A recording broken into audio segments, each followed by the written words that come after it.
हरे कृष्णा, राधे राधे। हम सभी साधक वैदेही की आत्मकथा श्रवण कर रहे हैं। भाग 37 गतांक से आगे। मैं वैदेही, राघव राघव द्वार खोलिए राघव। मैं महामंत्री सुमंत्र। वो समय ब्रह्म मुहूर्त का था। मेरे श्री राम अभी उठे ही थे। मैं स्नान करके स्वच्छ वस्त्राभूषण धारण करके तभी हमारे महल का द्वार महामंत्री सुमंत्र जी ने खटखटाया था। सीते, देखना महामंत्री जी इतनी सुबह क्यों आए हैं। मैंने द्वार खोला। राघव कहाँ हैं? क्या अभी तक शयन में हैं? घबराए हुए थे महामंत्री जी। उनका मुखमंडल निस्तेज था। मैं समझी नहीं। मैंने झुककर प्रणाम किया था सुमंत्र जी को। आशीर्वाद भी देना है, ये भी इनको आज स्मरण में नहीं था। मेरी ओर उन्होंने ज़्यादा ध्यान ही नहीं दिया। राघव राघव कहाँ हैं? बस यही रट सी लगा ली थी महामंत्री ने। सुमंत्र जी आप बैठिए ना। कैसे इतनी सुबह सुबह? मेरे श्री राम आ गए थे और उन्होंने बैठने के लिए भी कहा, पर नहीं राघव, इतना समय नहीं है। आप शीघ्र मेरे साथ चलें। घबराए सुमंत्र जी बोले जा रहे थे, पर तात सुमंत्र, बात क्या है? मेरे राम ने सुमंत्र जी से पूछा था। महाराज, अवधेश, चक्रवर्ती अवधेश, क्या हुआ पिताजी को? ठीक तो है ना? मेरे राम ने पूछा। नैनों से आंसू बहने लगे सुमंत्र जी के। मैं अनिष्ट की आशंका से कांप गई थी। मैं ज़्यादा तो नहीं जानता, पर इस रघुकुल की सेवा किए हुए मुझे वर्षों हो गए, पर ऐसी महाराज की स्थिति मैंने आज तक नहीं देखी। वो महारानी कैकेयी के महल में हैं और इससे ज़्यादा सुमंत्र जी बोल नहीं पाए और हिलकियों से रो पड़े। राघव, आज आपका राज्याभिषेक है। ऐसा विचार करके मैं महाराज के महल में गया तो मुझे महारानी कौशल्या ने बताया कि महाराज तो कल सांझ से ही कैकेयी के महल में हैं। मुझे बहुत व्यवस्था देखनी थी। मुझे कुछ विमर्श भी करना था महाराज से। मेरे पास समय नहीं था, इसलिए मुझे महारानी कैकेयी के महल में जाना पड़ा।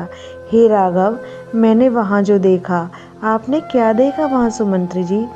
महाराज धरती पर पड़े हुए हैं और महारानी कैकेयी उन्हें वचनों के द्वारा कष्ट पहुँचा रही हैं। हे राघव, इससे ज़्यादा मैं कुछ नहीं कर सकता। महारानी कैकेयी और महाराज ने आपको शीघ्र बुलवाया है। राघव चलो। मेरे श्री राम बिना समय गवाए महामंत्री के साथ चल दिए थे। तेज चाल में महामंत्री सुमंत्र का पुत्र साथ में था। मैंने तुरंत उसे रोका और उसे कहा, कैकेयी माँ के महल में जो कुछ होगा, जो बातें होंगी या हुई, वो सब तुम हमें बताओगे। मुझे प्रणाम करते हुए महामंत्री सुमंत्र के पुत्र ने मेरी आज्ञा स्वीकार कर ली थी और मुझे ही बाद में आकर महामंत्री के पुत्र ने माता कैकेयी के महल की सारी घटनाएं बताई थीं। मुझे बताया था सुमंत्र ने, मेरे श्री राम गए माता कैकेयी के महल में। चक्रवर्ती महाराज जमीन पर लेटे हुए हैं और सामने खड़ी हैं महारानी कैकेयी। पिताजी, महाराज की ऐसी दशा देखकर दौड़ते हुए श्री राम ने चरण पकड़ लिए थे महाराज दशरथ के। पिताजी, क्या हुआ आपको? बताइए मुझे।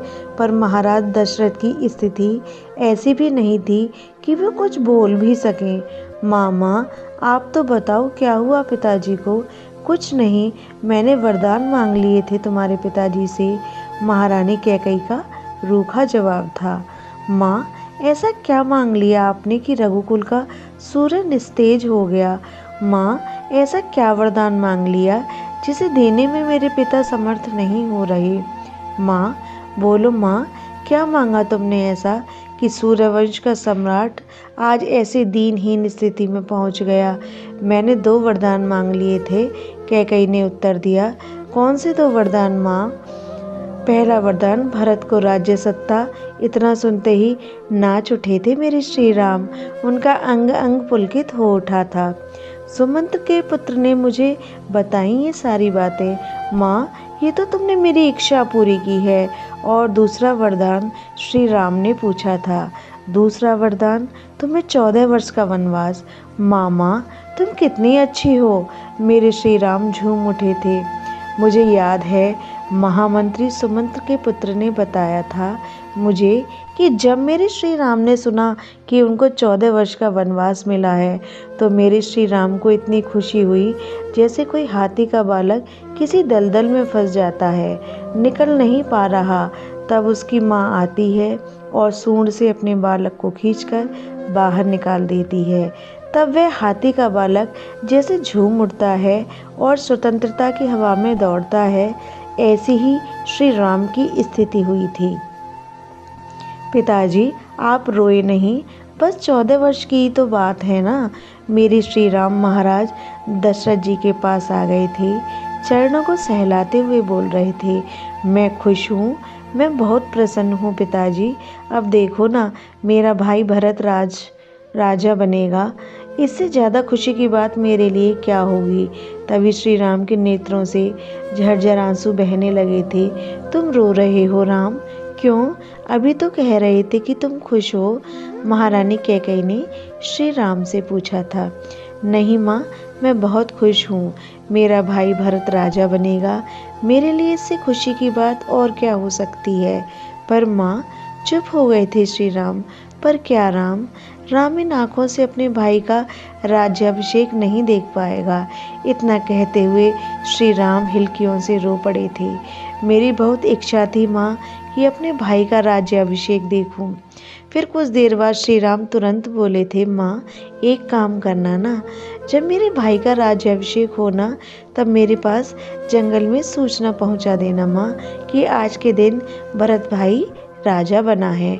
हम भी जंगल में नाचेंगे, उत्सव मनाएंगे भीलों के साथ। उफ किस मिट्टी के बने हो राम तुम। ये कहते हुए अब कैकेयी रो पड़ी थी। यह प्रसंग अब यहीं विश्राम लेता है। हरे कृष्णा, राधे राधे।